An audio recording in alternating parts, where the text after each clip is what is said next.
Hello everyone, Sandi here. Today we are doing a VR to the hashtag 54321 Tarot by Kelly Bear, and I am super excited about this tag. I haven't actually, I have deliberately not watched very many of these. I've watched Kelly Bear's, initial tag, or video. And then I also watched Krista's video over at Crochet Witch Tarot. But after that, I decided, no, I'm not going to watch any more of the VRs yet until I've made my own VR. So here I am doing my own VR, and I'm so excited because after this, I get to go and watch all the other, all the other VRs. Before we get started, I also wanted to thank A Crone's Life for tagging me to make this VR. You know how I struggle with deciding on things like favorites and limiting myself and following the rules for these tags, but I really tried this time because I didn't want to overwhelm myself. I wanted a simple, clean VR where I just followed the rules and I didn't, think too much about it. But alas, I still took quite a while to decide what decks and books and everything to show you today. So this tag basically is that because it's called 54321 Tarot, I am going now to show you 5 tarot decks, 4 books, 3 spreads, 2 tarot habits or tarot paraphernalia, and 1 tarot advice or a card I wish to embody and why. So, when I was watching Kelly's original video, she was aware that people are probably going to sneak in oracle decks and such into their videos, but I tried. I was very adamant this time, like I said, to follow the rules. So I have only chosen 5 tarot decks, and in order to make this a little bit easier for myself, I did not go for 5 of my favorite tarot decks because that would not have worked. Instead, I went with 5 tarot decks that I am looking forward to or hoping to dive in deeper with or work more with in the coming months. So I am going to start just in no particular order, just in the order that they are piled up here next to me. And the first one I'm going to talk about is the Gentle Tarot. Now, I've had the Gentle Tarot, the big original copy for a long time, but the original copy, I felt I didn't get along with the cardstock because I couldn't shuffle it comfortably. This copy here is the linen version, and I'm really loving this deck. It shuffles great, it's held up really well, and I adored this copy as well because this one was actually sent to me as a gift by Mari, who is the creator. And I have used this deck, don't get me wrong. It's just that for some reason it's felt like it's not been a good time to dive into it. I don't know how to best explain this other than the fact that I just wasn't in the right place, in my mind, in my heart. I don't know.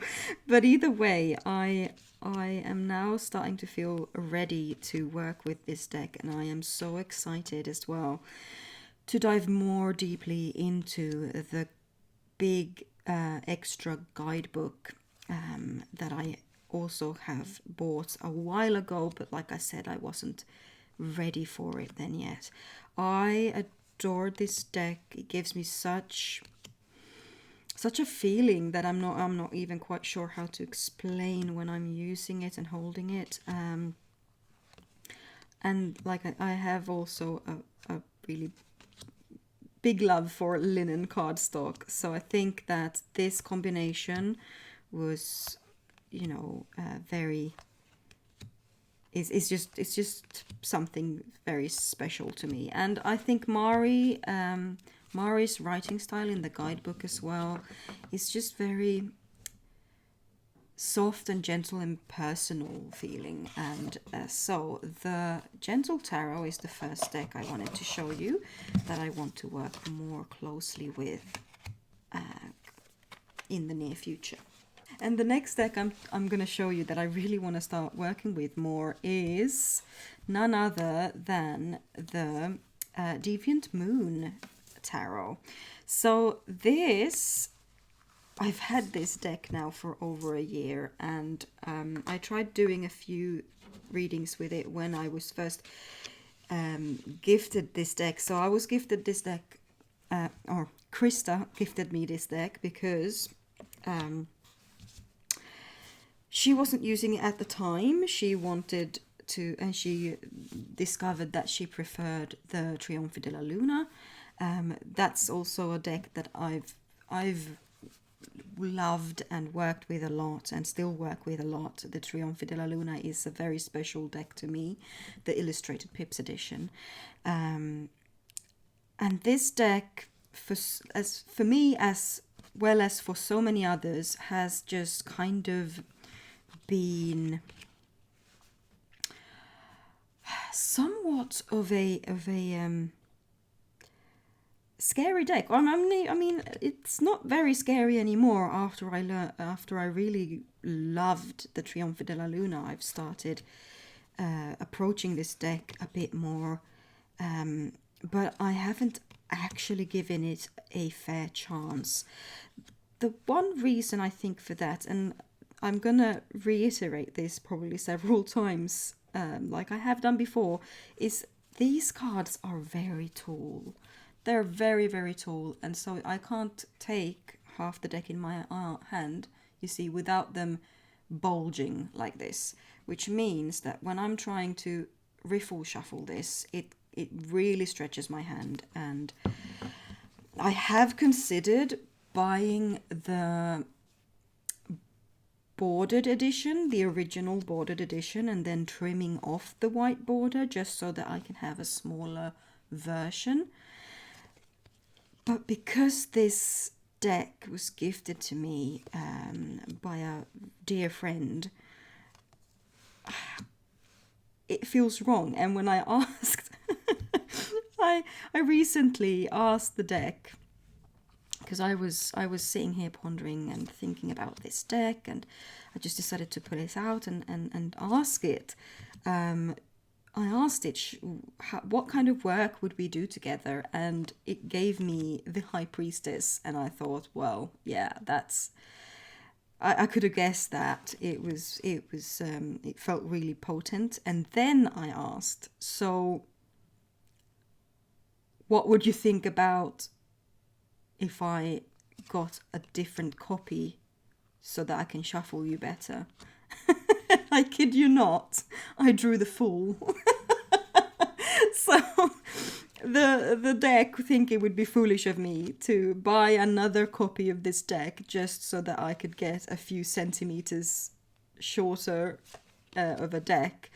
I think that this deck wants me to, I don't know, just suck it up and suffer a little.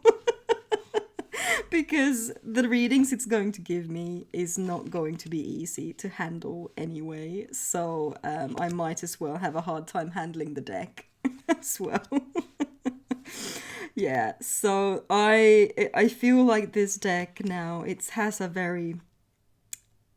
got a dark sense of humor, I think, as well. And I think that we are going to get along really well, just because I adore and get along really well with the Trionfi and Trionfi della Luna, that is. And yeah, this is the deck I'm probably going to be focusing on now during the spooky season. So, yeah, classic Deviant Moon Tarot by Patrick Valenza is the second deck.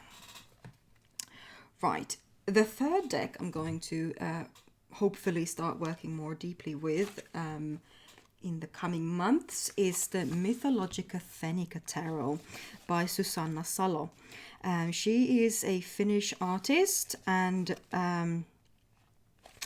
she's made this tarot based on the Finnish national epic, the Kalevala, and well, you can read here if you want. You can pause and read, but basically, it's a Finnish national mythology, basically, and I haven't always felt very connected to the Kalevala because it's always felt like it was more for the Finnish-speaking part of the population. I know that's not true, but it kind of felt that way growing up. Even though there's the Swedish translations are readily available, as well as the actual lore were gathered by a Swedish-speaking Finn, so it shouldn't feel that way, but it does somehow. It's very complicated, this whole thing in Finland. The two cultures of the Swedish-speaking Finns and the Finnish-speaking Finns is kind of complicated and a little bit of a touchy subject sometimes. And I am part of the former, the Swedish-speaking minority in Finland. But yeah, this deck, I absolutely adore the artwork in this deck, and I absolutely love the cardstock. The cardstock it just, I can't explain, but the satisfaction I get from shuffling this deck is just so neat. It's so good. And the guidebook, Susanna Salo has done an amazing job on the guidebook. I am telling you now, the guidebook is fantastic. I just have not had the mental capacity to dive into this since I got it, and it's been sitting on my shelf, and I've looked at it, taken it out, looked at it, shuffled it, pulled a card or two, and I've just kind of longed for this deck for a while now, but for some reason there has been this block in my mind that it's too much for me right now. I am, at least today, feeling very inspired to get into my tarot studies again. I've had a bit of a hiatus, and now I'm just really inspired again. And this deck is definitely on top of the list to get into, because it's one of the very few decks that are from Finland. There are a couple, but not a lot. And this one being specifically based on the national epos, the national mythology, also makes it feel a lot more like home, in a lot of ways. I love a bunch of different tarots, but in a lot of ways they are always based on, Greek mythology or other mythologies that I think are universal in a way, but still feel a bit distant sometimes. So yeah, I am very keen on getting to know this deck more thoroughly, and at the same time learning more about this national epos. I have not read it, the actual original, verses because it's written in verse as poems. I've read some of them, not a lot, not all of them, but I have read books that have rewritten the poems into a bit more of a abridged versions, and I have partaken, or last year or a couple of years ago they did a local theatre rendition of the Kalevala, and it was absolutely mind-blowing. I loved it so much. So yeah, that's enough ranting about the Kalevala. Now, the next deck I'm going to show you is a new deck in my collection that I have been pining for a long time, and I'm not going to let this one just wither away unused and forgotten about. So this is the Stolen Child Tarot by Monica L. Knighton. I ordered this a while ago, but had it stored at my friend's place, and she just sent it over in one of the collection boxes. And by friend, I of course mean Krista. So I haven't shuffled it yet because it's waiting for me to do a first impressions walkthrough. It's not going to happen in as a first impressions. I think it's just going to be more of a introductory kind of let's get to know you better deck walkthrough instead. Because it's clearly not a first impressions. I've watched walkthrough after walkthrough of this deck, and so it wouldn't be fair to call it a first impressions video. But I, for the longest time, I loved the artwork from the get-go, but I felt a really strong aversion towards all the pelts, or what looked like kids running around with dead animals on them. But I have since changed my mind, because I started the more I looked at the pictures and the more I started thinking about it, and then talking to Krista about it, who loves this deck, by the way. And then I read and reread the original poem by W. B. Yeats that this deck is based on or inspired by, this, which is called The Stolen Child. And I just started feeling like this deck is more about these children going back into the wild. They're being guided by the Fae, basically, to come back to nature, and in doing so they are embodying these animal creatures and slowly but surely kind of transforming or turning into these creatures. And by employing that perspective instead, I have really grown fond of this idea and this deck overall. So I am super excited to start using this deck and see what it has to teach me. I have done one reading from this deck so far, and it was very very insightful and quite potent. So yeah, super excited about this deck, to be honest. Can't wait. Okay, so last but not least, the fifth tarot deck I'm going to show you is the Walking Meditation Tarot. Now, this is a deck I nearly backed when it was on Kickstarter. Ended up not backing it because I had backed so many decks at the time, and I felt very conscious about that, and both me and my wallet.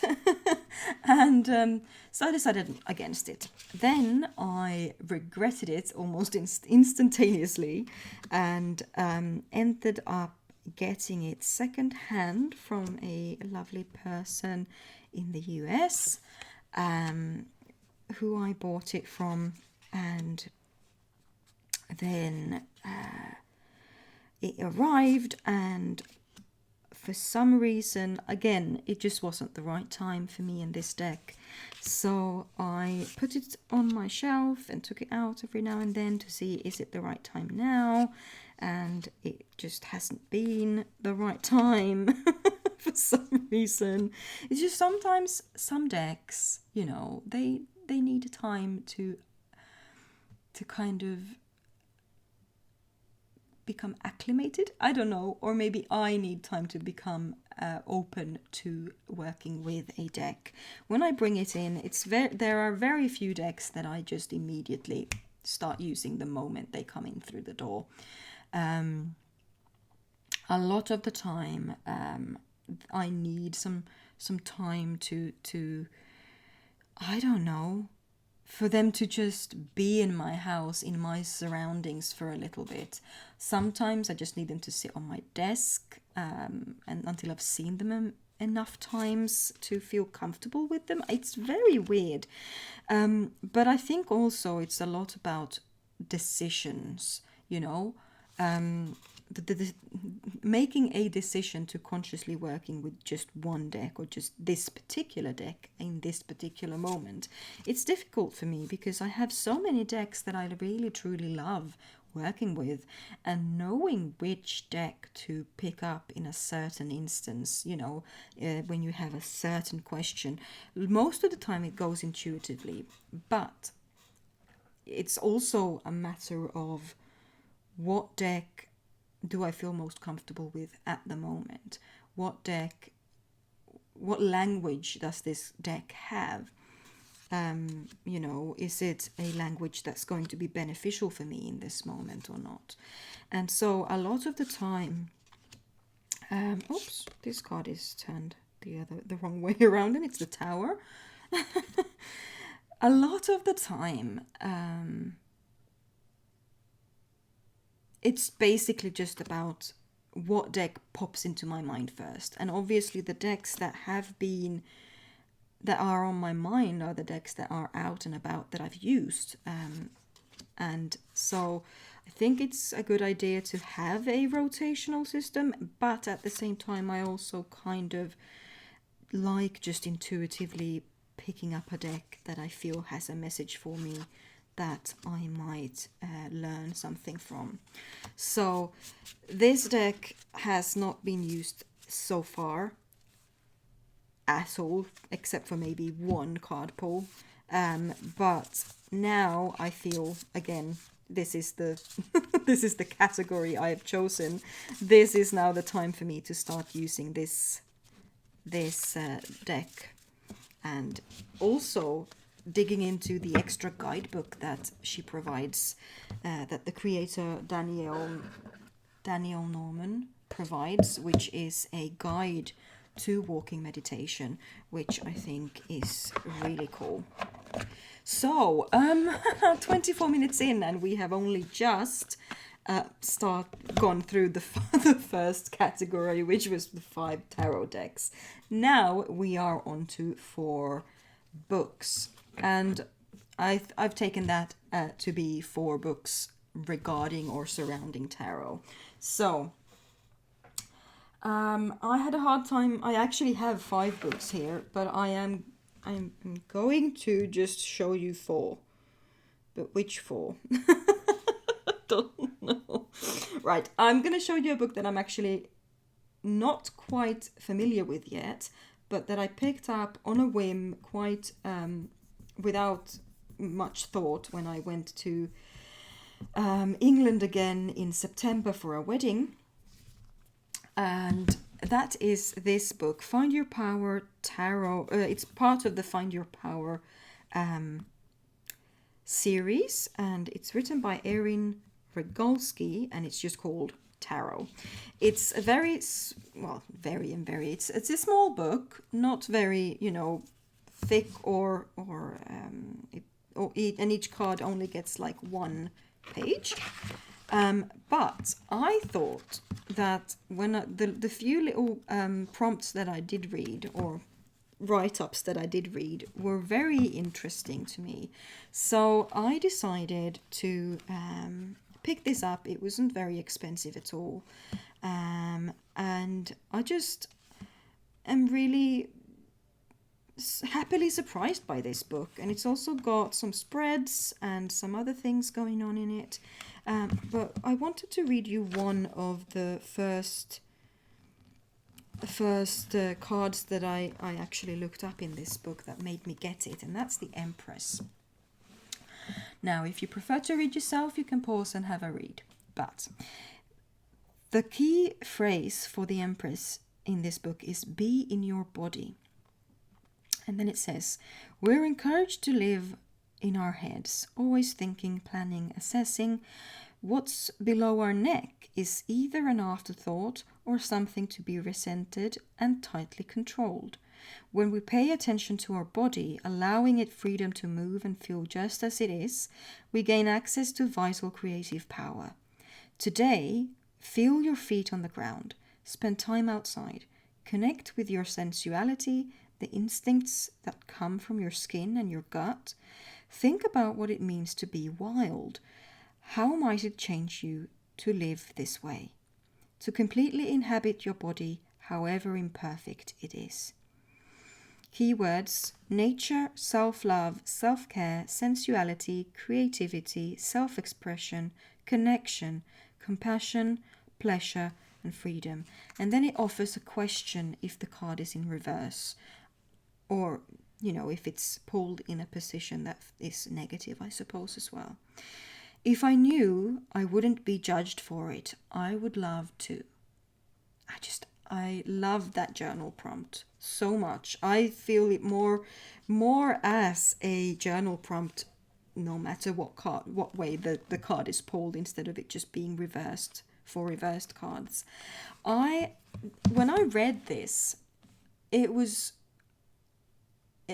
and still is something that I am working quite closely with at the moment, being more in my body and listening to my body and moving it and feeling more relaxed around my body, basically. I'm doing a lot of this work at the moment. So when I pulled up this book and it just, in the shop, kind of just automatically opened up on page 33, where the Empress was, and the first line I read was "be in your body," it felt like it was meant to be.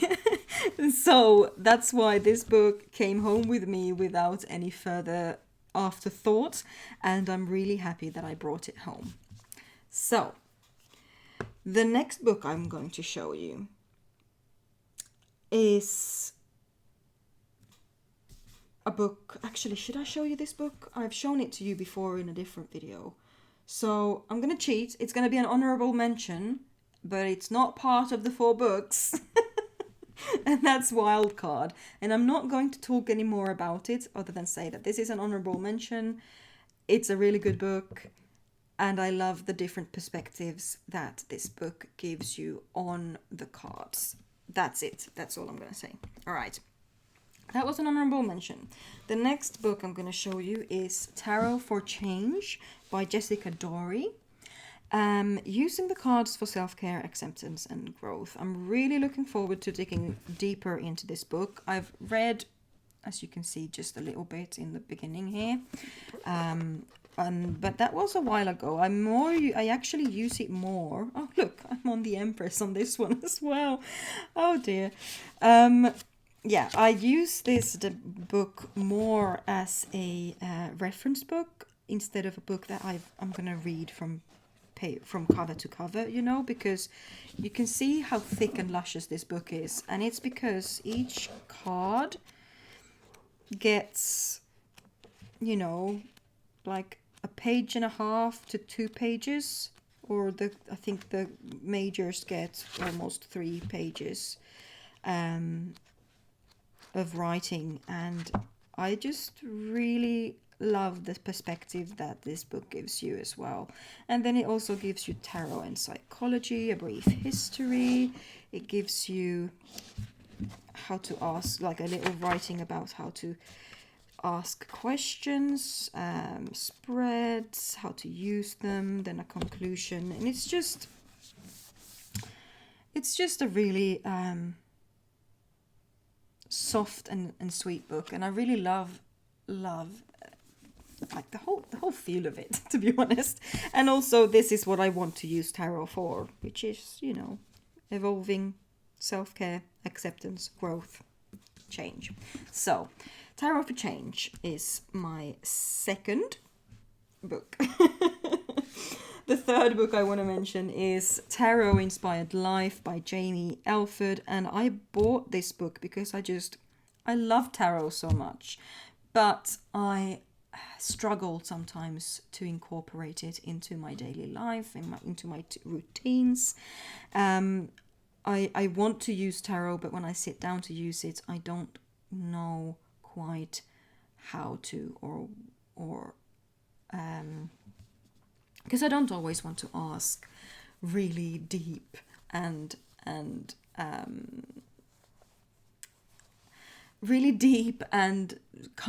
confrontational questions every day, because I don't want to live in that constant state of deep contemplation. I also want to just relax, have fun, and, you know, just go with the flow sometimes. So I decided to buy this book to give me some more inspiration on how I can use tarot in my everyday life. And I feel like I haven't actually gotten much into it yet. I've read some of the beginning parts here, but we've got quite a lot of content here. We've got history and structure, we've got card and spread interpretation, and it's got understanding tarot language, 4 ways to read a card. We've got the wide world of spreads, and we've got lots of different writing here about that. Then we've got what you can do with tarot, which is the one thing that I was mostly interested in. And then we've got daily writing practices, journaling with the tarot, advanced techniques. We've got inspiring the muse and how tarot can provide you with creativity, getting artsy, personalizing wooden stands, blah, blah, blah, you know, making crafts. We've got writing with tarot. We've got getting spiritual. We've got invocations for transformation, rituals for transformation, all involving the cards, and then taking it to the next level. So I think this book contains so many ideas and possibilities, and I'm just really excited to have this book in my bookshelf. Right, the next book, the fourth book that I'm going to show you is the Watkins Tarot Handbook. So this summer I got to visit the Watkins bookshop in London, and I held this book in my hand. Then I put it on the shelf and went on to different tarot shops in London, and I fully intended to buy this, but by the time I got back to Watkins, because Watkins was the one I went to first, I decided to not buy anything on my first visit because I still had like 4 or 5 more places I wanted to visit, and I felt like Watkins was such a treasure trove that I could easily have spent my whole budget in that shop alone. So I wanted to see what else was offered in the other shops before I came to this one. And so I went back to this one right before they closed, or an hour before they closed, and I was in there for the full hour that I was allowed to be in there. And at the end of it, I had 2 decks and a couple of books. And then after we had left and the shop had closed, I realized that I had forgotten to pick this book back up. So, long story short, I ordered it online instead, and here we are. And this book is basically, I haven't read any of it yet, but I'm really looking forward to it because it says here a practical system for self-discovery, and the blurbs here, or the write-up on the back here, just really spoke to me. Whether you are a tarot novice or have been working with the system for years, this book will guide you in using the cards for profound personal development. And I just felt, it says here that the structure is very straightforward, and helps you gain crucial insights on all levels. And I don't know, it just really spoke to me. And when you look inside, it does let's have a look here. Where is the contents? There we are. We have the regular, basics with symbols and images, archetypes and meanings, letters and numbers, etc., etc.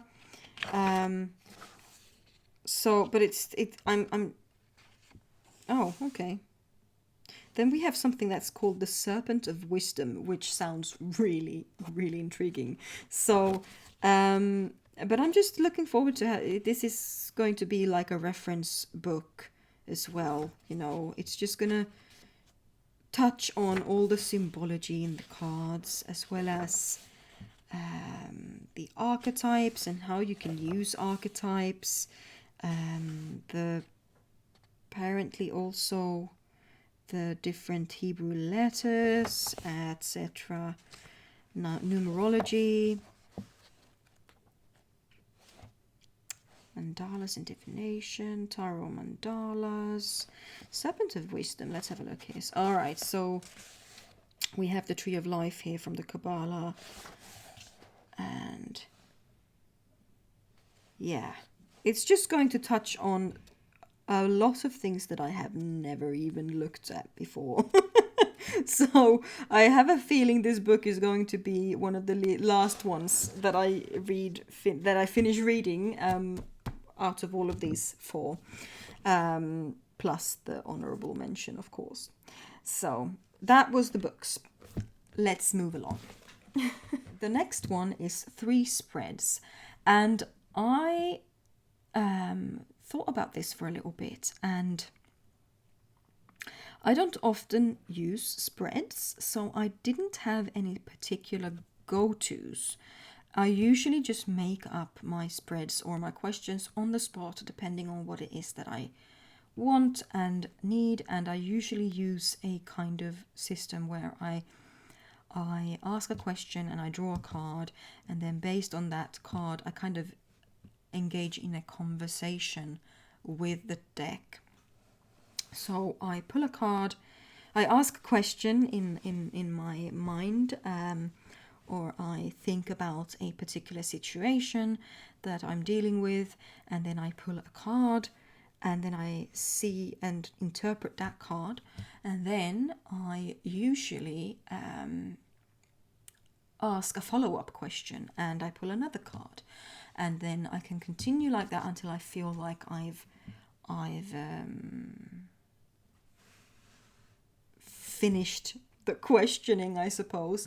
And after I've done that, I sit and just look at the whole thing and to see if there are any certain connections, any cards that are speaking to each other, that might add some more meat to the whole situation, But with that said, I still wanted to share 3 spreads with you. So, and I have several different places where I just keep saving spreads. I have quite a vast spread library that I have saved on my phone, either in a saved folder on my Instagram or in a saved folder in my Google Keep. And I was looking through them and I found 3 spreads that really spoke to me, that I've been waiting to use, that I thought I would share with you. Now, I'm going to link these down below because they are all located on Instagram, and they are all by the Tarot Diagnosis. They have some fantastic spreads, and they share spreads often. At least once or twice a week, they share a spread. And I found 3 of them, and the 3 that I found are all actually from August. So Tarot Diagnosis was on fire in August when it comes to spreads. So the first one is, I might as well show you, even though I really wasn't thinking about my my handwriting when I scribbled this down. But anyway, the first one I wanted to share is called Clarity and Acceptance, where the first card is, what am I not understanding about the situation? The second card is, what makes this hard for me to accept? And the third card is, how do I move forward? And this one was published on the 23rd of August this year. The next one is Healing and Releasing.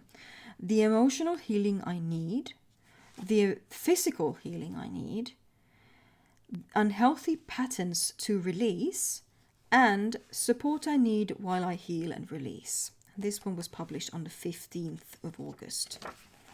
And then the third one I wanted to share is called Fork in the Road. And this one is a 5-card spread, or a 5-card prompt, I suppose you can also say. The path I've been on is the first card. The second card is something to pause and reflect on about this path. The third card is option 1, the opportunity, like option 1's opportunity, like what's the opportunity for the first option. Fourth is the what's the opportunity for the second option. And then 5, wisdom to help me choose what is best for me right now. And this one is published on the 9th of August.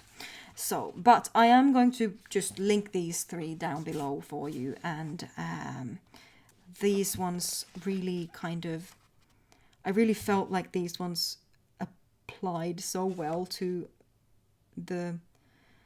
these are definitely spreads I'm going to use because I feel like it's really applying to my life right now. These are things that I could take some time to contemplate on. All right, so the next one is 2 tarot habits or paraphernalia. Now, I haven't quite decided what to show you. I know the one thing I want to show you, and that's my card stands. So this is, I suppose, tarot paraphernalia, but it kind of also feeds into tarot habits. So my habit is that for each kind of strong hitting reading that I do in a month, or any time really, they end up on my altar on one of these little stands. I have like 12 of these. So basically my altar just ends up being a mishmash of cards that I have on display to remind me of the insight that I received from the card. And they stay up there, not according to any rhyme or reason or any specific schedule. They come off when I feel like I've internalized the lesson, basically. So I have cards on here that I've had up for 3-4 months now at least, and yeah, most of them are on these little wooden card stands that I purchased on Etsy. Actually, was it from Etsy? I think it was from Etsy. Basically, I couldn't find any tarot card stands that I really liked, so I ended up actually buying wedding placement card like holders. If you go online and you start looking for wedding accessories or like things for table settings, you will be able to find some really lovely rustic looking card stands. that are basically meant for, yeah, place settings and such. And so I absolutely adore these. They look like little logs, and I think they go so well with my cards and my decor overall. So this was the first thing I wanted to show you. Now, I could either... which should I go for? All right, I'm going to be cheeky. I'm going to be cheeky. This is a tarot tag. And yes, I am aware that I said I wouldn't cheat, but this isn't cheating because this is actually part of my tarot habit. And I'm going to say oracle decks. Hear me out. I'm not saying that you can't use oracle decks on their own. You can, and I definitely do. But I most often use oracle decks in combination with my tarot readings, making it a tarot habit. So I'm going to take this opportunity to just share with you the one... Well, I have a lot of oracle decks and I use a lot of them, often several different ones in one reading. But the one deck I have been pulling a card almost for every reading lately is the Heart Align Affirmations Oracle by Kimberly M. Tsan. I'm not even sure. Yeah, it's an affirmations deck. I adore this deck so much, and it's got these gorgeous holographic silver edges, and it's got holographics on the backs. It's got a holographic little heart on each card on the front, and it's just become one of these decks that I pull a card from in basically with every reading, lately at least, and I just wanted to show that to you. It's such a cute little deck. I adore the warmth and tenderness that this deck provides, and surprisingly I feel it also really brings out an extra layer to each reading for me. So that is the Heart Align Affirmations Oracle, and it's part of my tarot habit because I don't actually have many tarot paraphernalia bits. I was considering a necklace that I have, but it's not specifically made to be a tarot paraphernalia. It just ends up being one because I decided that it is, and that's this little necklace that I saw one day, and it reminded me of the star, and I had pulled the star earlier that day, and it was just, I felt like I really needed some more hope in my life at that time, so I bought it and I wore it every day for about a month, and I still wear it quite often. So I suppose now I've shown you three. I have no boundaries. Okay. The last one is one tarot advice or a card you wish to embody and why. Now, I could have a bunch of advice to give, so I decided not to go for that one. I decided to instead go for a card that I have been actively trying to embody for the past few months. It's been an ongoing process that I've made a few videos on already, and it is the Queen of Wands. I've just pulled out a few Queen of Wands to show you while I talk about it. And it's just, yeah, it's an ongoing process. It is an exploration of the energy of the Queen of Wands and how I can incorporate it into myself and embody as much as I can, or at least embody and bring in the energy of the Queen of Wands, or the parts of her energy that I feel I want to be part of my life.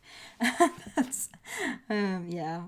So it's just, the Queen of Wands has taken on a very important role in my life, because it's through the Queen of Wands that I am exploring and attempting to bring in more fire, more passion, more self-confidence and you know,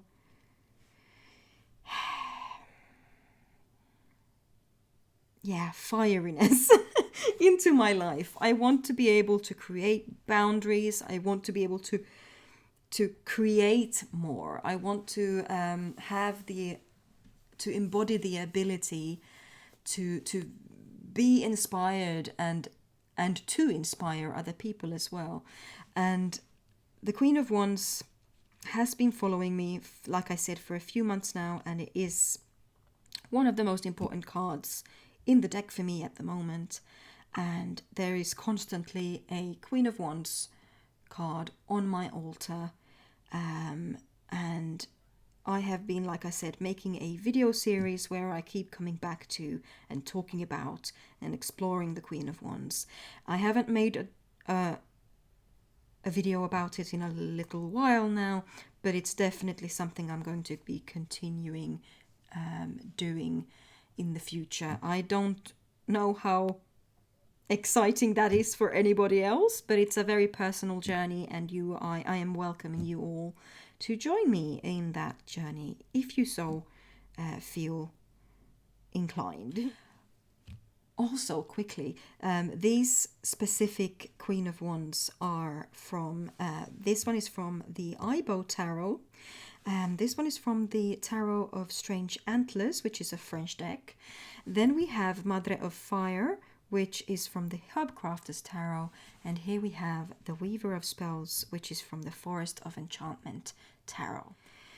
All right, that was that. I just wanted to say a great big thank you to Kelly Bear for creating this tag, and I also wanted to send a great big thank you to the person who tagged me in this challenge or this VR.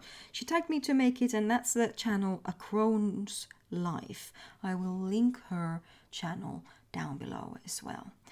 So thank you so much for watching. Please be well, my friends, and take care of yourselves, and I'll see you in my next video. Bye bye.